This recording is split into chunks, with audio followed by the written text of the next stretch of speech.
So cost of the food that I grow is largely determined by an economy of scale. I have a small farm. I farm in a small state, and as such, I produce a lot of different crops, and a lot of it is just managed with people's hands rather than equipment and machinery. And so, just like any small scale artisanal product that is grown with care, it costs more because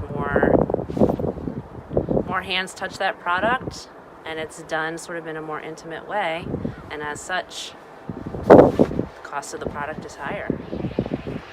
So some of the things that might influence cost of our product are things like labor.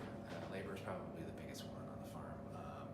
Small certified organic farms like us rely a lot on handwork, so they're people who we have to pay who are out in the field. So also the margins for growing vegetables are very small. So we might invest a lot of money in a particular crop, paying our farm workers, but not make very much on it at all. So finding that sweet spot for what we can charge, what's not too expensive, and what's expensive enough is a challenge. We look at things like what other people are charging in the area for wholesale prices. So we'll look at other wholesale price lists. We'll look at what distributors are charging, and if we can make it work, we ballpark it in that general area.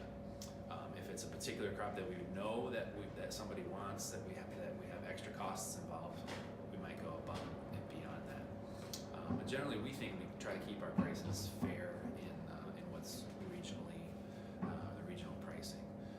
Okay, so for me, the biggest costs for production are labor, costs of land, and all of the other infrastructure that I have to build in Connecticut, where I'm starting a farm.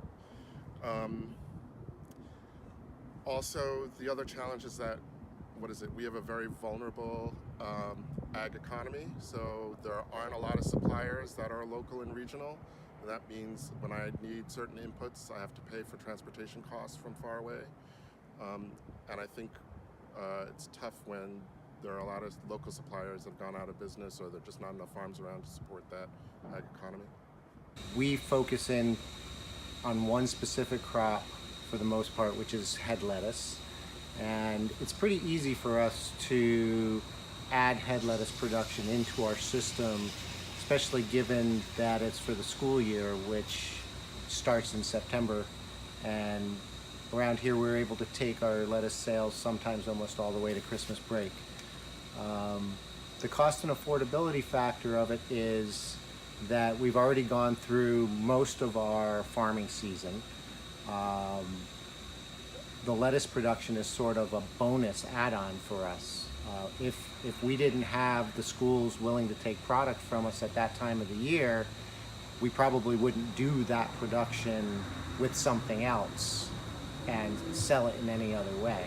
So we look at it as gravy to our operation. Because they're taking some decent volume from us, I'm able to hold the prices per head at a lower rate than we sell head lettuce in any other of our outlets. Again, because it's sort of a voluminous distribution, it's still all sort of one process for us. And so we're able to hold our prices down a little bit lower so that the schools can afford it. Right now, a big thing I know is Hartford Schools has a grant where they are sourcing from local farmers, and I think they want local food because it's fresh. And what's exciting about Hartford is that it's such a diversity. So me being an ethnic grower, I randomly got someone calling me looking to grow bok choy for the fall. I was like, bok choy? And I never even dug into that. I wish I did, to see what they did with the bok choy for the kids. So we're like any other business where we have to figure out what our costs are. We have labor, we have the land we own, the taxes, the costs of our tractors, everything, and we calculate it all out. We spend our off seasons doing that. So we know what we need to get for each of our crops that we grow To break even. to break even, and then we try and make a little money on top of that.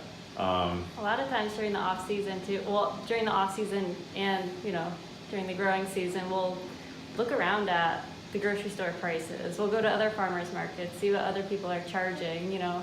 We don't want to sell anything for any less than what, if someone's getting $4 for a tomato, why would we like sell it for half the price when other people are gladly spending that? It's business-wise, it doesn't make sense to sell ourselves short.